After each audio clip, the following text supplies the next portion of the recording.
मेरा दूसरा सवाल स्पीकर साहब से है, राजा परवेज़ अशरफ साहब से। वो कस्टोडियन है पार्लियामेंट के और एक फोरम उन्होंने मुरतब कर रखा है। गाहे बगाहे जितने स्पीकर्स हैं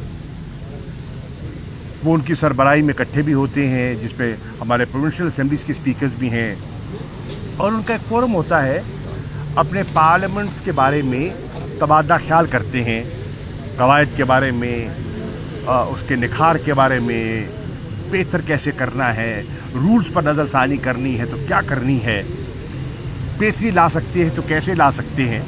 ये एक बड़ा मुनासिब फोरम है। उनके एक custodian of the house speaker को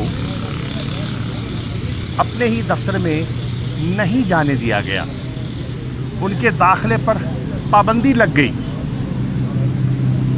वो अपने दफ्तर में नहीं जा सके।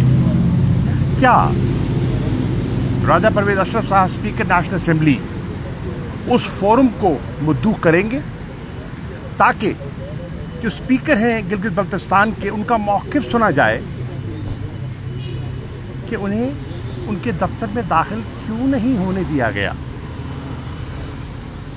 ये दो बहुत अहम सवाल हैं और उस पर मैं समझता हूँ जो डेमोक्रेटिक वैल्यूज़ की बात करने वाले लोग हैं, जो आइन की बात करते हैं, वो आज अगर खामोश हैं तो क्यों हैं।